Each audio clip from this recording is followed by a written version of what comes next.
Ese día fui valiente. En el episodio pasado te platiqué sobre cómo el encierro ha cambiado mi vida y las enseñanzas que me ha dejado, lo que he vivido y lo que he sentido.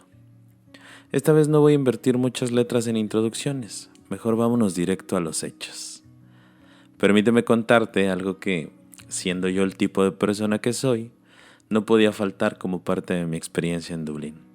Me refiero al tema sentimental. Al amor, pues, para que nos vayamos entendiendo. Lo que quiero contigo no me lo puedes dar, y yo ya tengo suficientes amigos. Con esta frase terminé la plática antes de salir de su casa la última vez que cruzamos palabra. Por enésima ocasión, habíamos hablado sobre nosotros, y me atrevo a decir que ni ella ni yo pensamos que sería la última. Después de todo, habíamos pasado los últimos meses entre distancias y reencuentros, así que supongo que nos dio por pensar que quizá esa solo era una más. Pero no fue así. No ahondaré en detalles sobre su identidad o su nacionalidad, ni en el espacio temporal en el que se ubica esta historia. Pero para darte una idea, te diré que la conocí en Dublín durante los primeros años de mi llegada. Y en cuanto la conocí, supe que pasaría algo entre nosotros y no me equivoqué. Al poco tiempo de conocerla ya se quedaba en mi casa. Lo que comenzó como un encuentro casual terminó siendo una de las historias más intensas que he vivido en Dublín en términos sentimentales. Vine a una entrevista aquí a un lugar llamado Temple Recruitment, me dijo. Neta, yo vivo a una calle de ahí. Le contesté entre sorprendido y emocionado. Y ella me dijo, no te creo. Para demostrárselo, la invité a pasar a la casa y después de unos minutos ya estábamos en camino al castillo más cercano. Sí, hay castillos y bosques alrededor de mi casa. Como dato curioso, te puedo platicar que tiempo después, en una cena, me confesó que ese día mientras nos tomábamos fotos en el castillo y yo le mostraba los alrededores, debido a que yo la había abrazado de cierta manera, ella se percató de que me gustaba. No tardé mucho en confirmarle esa sospecha, pues, como ya te mencioné, varias veces se quedó en mi casa después de alguna reunión, porque has de saber que vivo lejísimos del centro de la ciudad, y de ahí que haya castillos y bosques alrededor.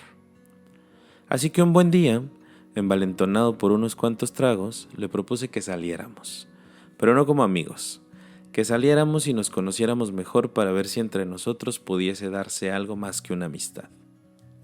Su respuesta fue un contundente no. Obviamente, como la dama que es, me dio sus razones. Razones que yo pretendía entender, pero que, como podrás deducir, después de lo que escribí al principio, no nos impidieron seguir acercándonos cada vez más.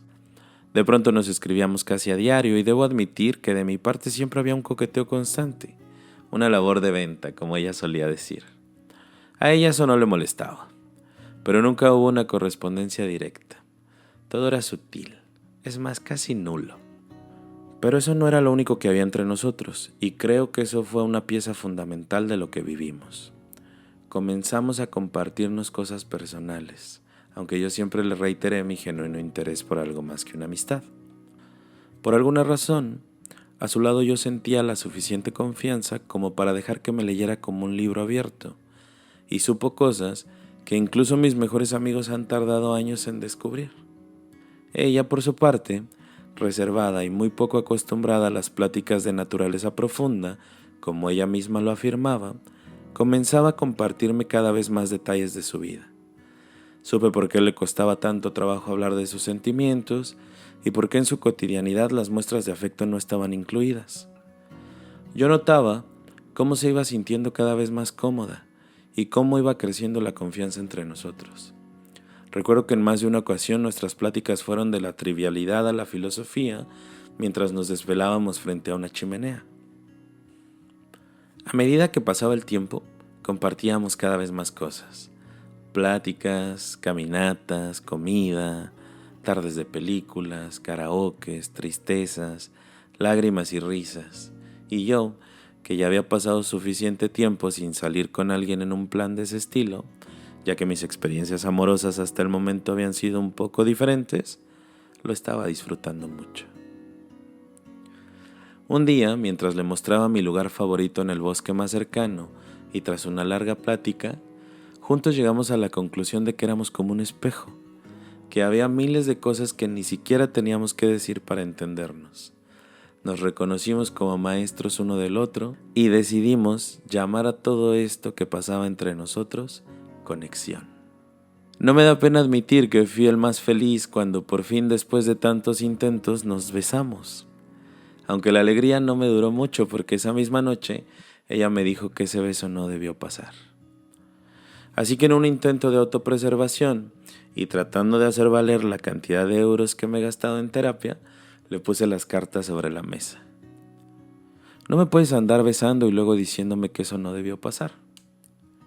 Así comenzó nuestra primera charla sobre qué éramos y qué no éramos. Y para no hacer más dramático de lo necesario este episodio, te diré que después de unos cuantos días, en los que noté un incremento en el número de sus mensajes, dejamos de hablarnos por un tiempo.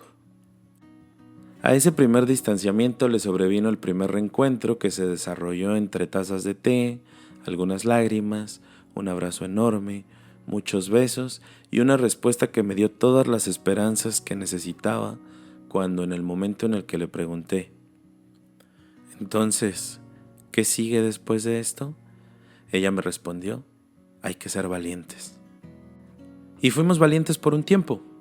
Entre más tiempo pasábamos juntos, más quería yo estar con ella, y ella por su parte no dejaba de darme los buenos días y las buenas noches, a veces en persona y otras mínimo por mensaje.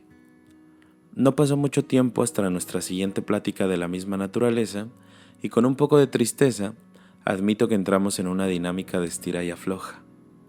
Una dinámica que terminó por lastimarnos a ambos.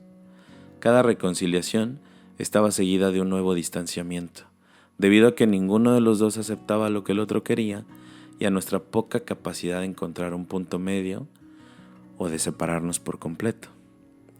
Así que un día, después de haber vivido tantas cosas lindas y otras no tan buenas, decidí hacer lo que ella me sugirió en aquel primer reencuentro. Y fui valiente.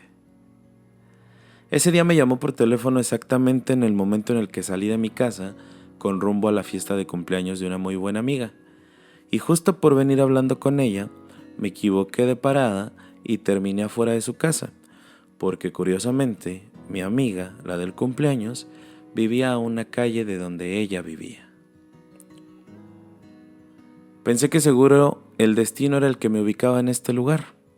Después de todo, en más de una ocasión, lo que yo llamaba destino nos había hecho coincidir en algún punto de la ciudad de la manera más inusual que te puedas imaginar. Cosas como: salí pensando en que quería verte, o siempre camino por esta otra calle, pero hoy decidí venir por esta, eran muy comunes entre nosotros. Así que, sin planearlo, pero ya con la idea en la mente, la vida me dio el empujoncito que necesitaba, y ahí mismo, en su casa, comenzamos a hablar de nuevo sobre nosotros, hasta que pronuncié la frase con la que inicié este post. Lo que quiero contigo no me lo puedes dar, y yo ya tengo suficientes amigos.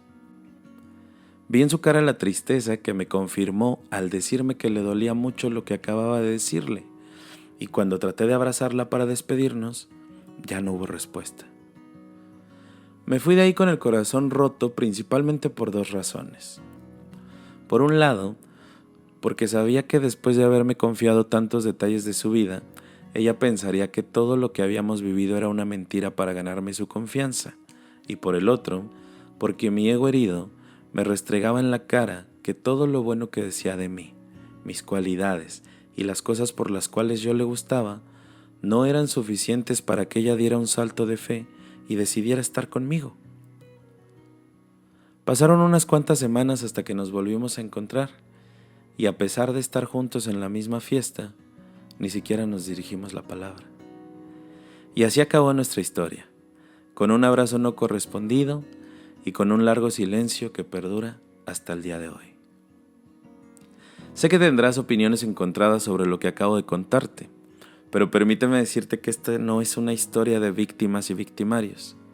Me gusta pensar que esta es una historia sobre dos personas que en algún momento se dieron grandes lecciones y que una vez completada la misión en la vida del otro, siguieron su camino.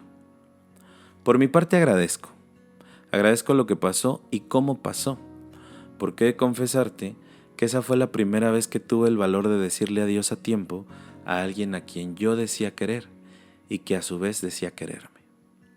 Como dijo el poeta, ojalá que nunca te pase, pero si te pasa, deseo con el corazón que tengas la fuerza y el valor para decir adiós.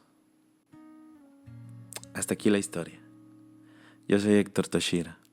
Gracias por escuchar.